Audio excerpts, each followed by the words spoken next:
안녕하세요 여러분. 세종학당 파견 준비 잘하고 계시나요? 벌써 저희 채팅방에 많은 선생님들이 이에 관련해서 질문도 하고 또 답변도 해주고 계십니다. 먼저 세종학당 관련해서 일반적인 정보, 어떤 식으로 진행되는지, 또 어떻게 이제 여러분이 준비하셔야 되는지, 그런 일반적인 정보는 이 영상 참고해 주세요. 제가 이 영상에서 앞으로 세종학당 이렇게 될 수 있다라고 했던 게 있는데, 그게 딱 맞아 떨어져서 그렇게 준비를 하셨던 분들이 덕분에 합격했다 이런 얘기를 좀 들었습니다. 여튼 박살하고 제가 오늘 왜 영상을 찍냐 하면 다름이 아니라 이전에 세종학당 면접을 보신 분들, 그분들에게 제가 연락을 해서 이제 어떤 질문을 받으셨는지 또 그런 것들을 제가 물어봐서 제가 저장을 해놓은 질문들이 있습니다. 그래서 그런 것들 좀 나눠보고자 하는데요. 그래서 오늘 순서는 먼저 세종학당 면접 관련해서 특히 지금 시간과 면접을 같이 보시니까 면접과 시간에 관련해서 질문 받았던 것들 제가 정리해서 알려드리고, 이어서 실제 어떤 질문을 했었는지 그것을 여러분들에게 또 알려드리고, 또 마지막으로 그 질문에 대해서 저라면 어떻게 대답했을까, 나는 어떻게 대답했을까, 여기에 대해서 알려드리도록 하겠습니다.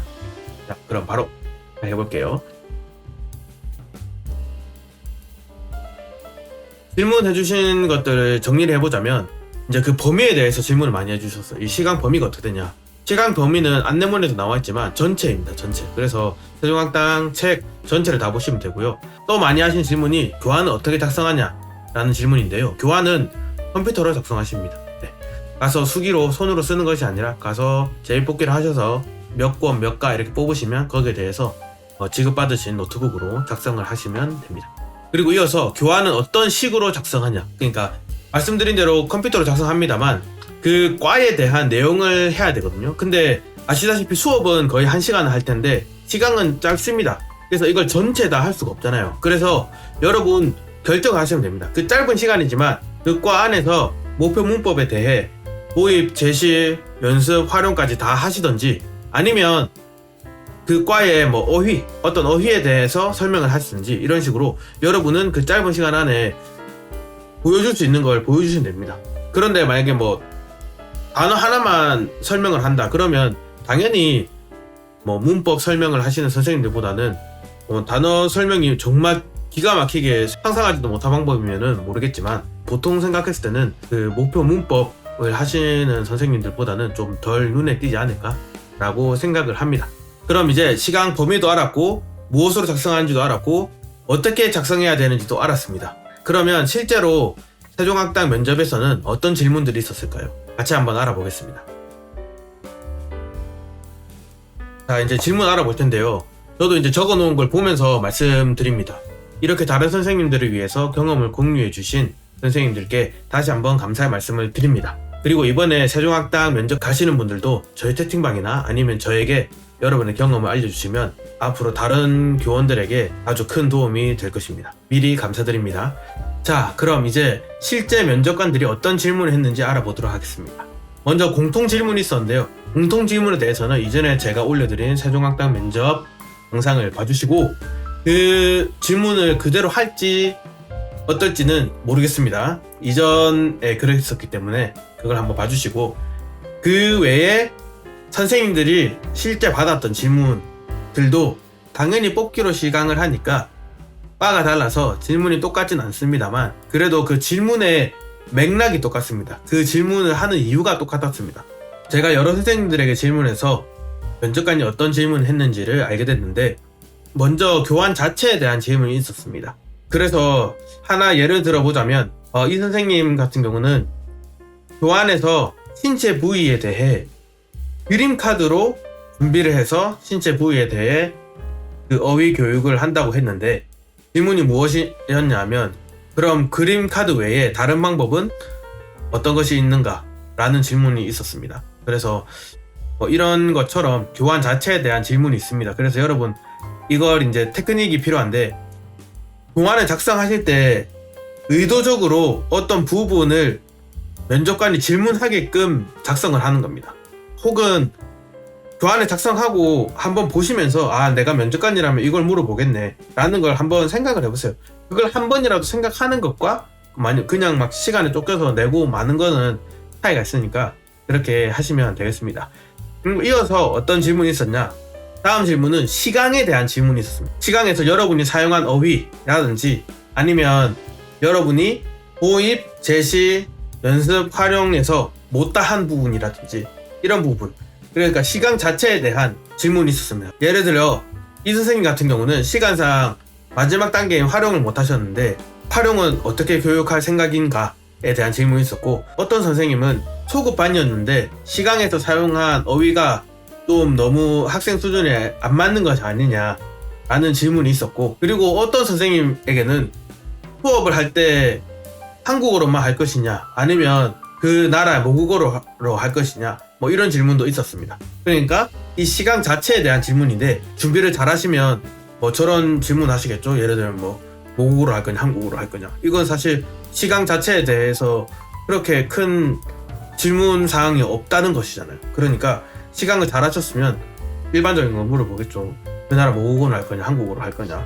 그리고 마지막으로 여러분이 맡은 해당 과의 목표 문법, 그 목표 문법과 비슷한 문법에 대한 질문이 있었습니다. 근데 그거를 이 두 개를 차이점을 어떻게 말할 겁니까? 이렇게 물어본 게 아니고, 물론 그렇게 물어본 선생님도 있습니다. 그런데 공통적으로 그렇게 물어보진 않았습니다. 여기 보시면은 여기 볼 수가 없네요. 여기 보시면 여기 보실 수가 없네요. 여기에 어떤 선생님에게는 이 문법을 했는데 이 문법으로 시강을 했는데 이 문법과의 차이점이 무엇입니까? 라고 그냥 물어보시는 선생님도 있지만, 질문을 조금 다르게 해서 이 문법을 교육하시면서 왜 이 문법에 대해서 언급하지 않았습니까? 혹은 이 문법을 사용하시면서 이 문법에 대한 질문이 오면 어떻게 대응하시겠습니까? 뭐 이런 질문이 있었습니다. 그러니까 결론적으로는 여러분이 시강을 맡은 문법과 그리고 그 문법과 유사한 문법에 대한 질문이 있었다. 그렇게 세 가지 맥락의 질문이 있었고, 그 외에 공통 질문들이 있었습니다. 공통 질문은 아까 말씀드렸듯이 이전에 올린 세종학당 영상을 참고해 주시면 되겠습니다. 이 말고 저라면 어떻게 대답했을지에 대해서 이야기하고 마무리하도록 하겠습니다. 자, 먼저 교환에 대한 질문입니다. 제가 예시로 드린 선생님이 받은 질문은 이제 그린카드를 준비한다고 했는데 다른 방법은 무엇이 있는가 했는데, 사실 그 한국어로만 교육하는 현장에서는 그린카드, 사진, 모형 혹은 내가 직접 그리는 것 진짜 많이 합니다. 그래서 그냥 그런 것도 얘기할 것 같습니다. 왜냐하면 학생들이 똑같은 언어권에서 왔다면, 그리고 내가 그 언어를 할 줄 안다면 그 언어로 교육을 하면 됩니다. 그런데 제가 지금 가르치는 곳만 해도 학생들이 다양한 언어권에서 왔습니다. 그래서 우리는 힘들지만 한국어 외에는 서로가 다 통하는 말이 없습니다. 그래서 한국어로만 합니다. 그러다 보니 사진, 영상, 그림 그런 것들을 많이 활용합니다. 그래서 사실 이런 부분은 저에게 굉장히 편한 부분이기 때문에 그냥 술술 얘기할 것 같습니다. 그리고 이어서 이제 시강에 대한 질문인데, 이 학생자 수준보다 선생님이 사용한 어휘가 더 어려운 거 아니냐라는 질문. 이 질문은 저는 받을 수가 없습니다. 왜냐하면 저 같은 경우는 우선 제가 계속 가르쳤던 학생은 이 학생이 어떤 단어를 아는지를 제가 압니다. 그리고 어떤 단어를 배웠는지를 제가 압니다. 그렇기 때문에 학생들이 모르는 어휘를 제가 사용한다면 그 어휘에 대한 설명을 당연히 해줬을 거고요. 그리고 이런 시간 같은 곳이다. 그러면 수업을 오래 하시다 보면 사실 단어를 봤을 때 이게 초급 좀 되겠네, 중급 좀 되겠네 하는 그런 감이 생깁니다. 그래서 제가 만약에 교환을 작성하고 시강을 하다가 어떤 단어가 입에서 탁 나왔는데 만약에 이게 학습자의 수준 이상일 것 같다라는 느낌이 든다면, 아니면 조금이라도 어려운 단어라고 느낌이 든다면 저는 시강이지만 이 단어 뜻 아세요? 라고 물어봤을 겁니다. 왜냐하면 제가 이때까지 면접 시강에서는 다 그렇게 했었거든요. 제가 모든 시강에서 다 그렇기 때문에 아마 제가 세종학당에서 면접을 보더라도 어떤 어려운 어휘에 대해서는 수업 시간에 아세요? 하고 몰라요? 하고 가르쳐 줄 필요가 없죠. 시간 없어 죽겠는데 그냥 아세요?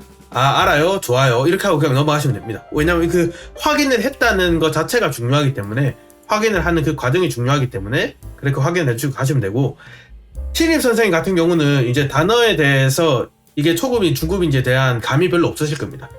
그래서 거기에 대한 것은 이전 영상을 보시면 되는데, 제가 설명란에 초급, 중급, 고급 어휘 목록에 대한 자료를 정리해 놓은 홈페이지 링크를 남겨둘 테니까 거기 가셔서 중급 보시면 안 됩니다. 고급 보시면 안 됩니다. 무조건 초급만 달달 보시고 가세요.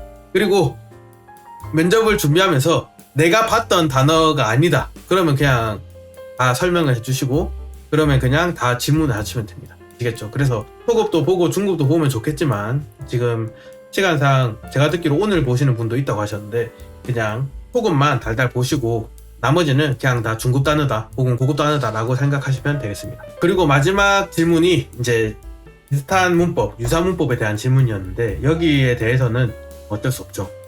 이거는 여러분이 그 순간적인 어떤 걸로 그 차이가 빡 오신다면 좋은데, 그게 아닌 경우는 당황할 수밖에 없습니다. 그런 경우에는 저라면 이렇게 대답할 것 같습니다. 왜 사용하지 않았느냐 뭐 이런 식으로 나오면은, 여러분 일단 첫 번째 확실한 것은 모든 문법이 100% 똑같은 건 없습니다. 유사 문법이지 그게 똑같지는 않습니다. 왜냐면 그게 똑같으면 왜 문법이 두 개였어요? 당연히 다르겠죠. 당연히 다른 뭔가가 있습니다. 지금 당장 모르더라도 곱씹어 보면은 분명히 알 수 있는 어떤 차이점이 있습니다. 그래서 이제 저는 이렇게 대답할 것 같아요. 해당 문법은 목표 문법과 같이 제시했을 때 혼란을 일으킬 수 있기 때문에 따로 보충 자료로 상황과 함께 문법을 제시해서 그 문법의 차이를 알 수 있도록 하겠다, 그런 식으로 대답할 것 같습니다.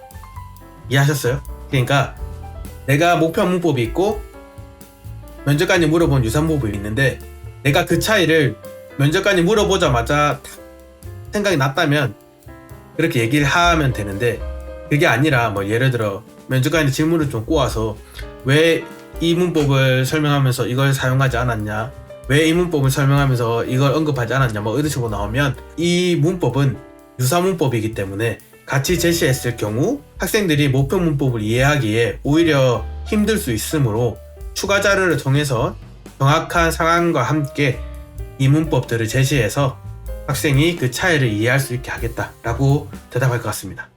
그리고 여러분,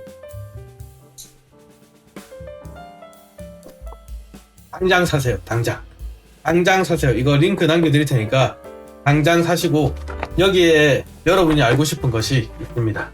다른 책들도 있는데 이 책이 좋아요. 이거 보기 좋게 정리가 되어 있기 때문에 이 책을 꼭 사시기 바랍니다. 아시겠죠? 여러분, 자, 이렇게 끝났습니다. 세종학당 파견 성공하시길 바랍니다. 세종학당 파견에 대해 좋다 안 좋다 이야기가 굉장히 많지만 어쨌든 그 경험 자체는 소중한 것이죠. 여러분, 원투를 빕니다. 그리고 면접 보시고 나서 저희 카카오톡 채팅방이나 저에게 개인톡으로 여러분의 경험을 꼭 알려주세요. 그래서 저희가 다음에 또 그 다음에 다 같이 또 준비해서 원하는 바를 이룰 수 있는 교훈이 되면 좋겠습니다. 감사합니다.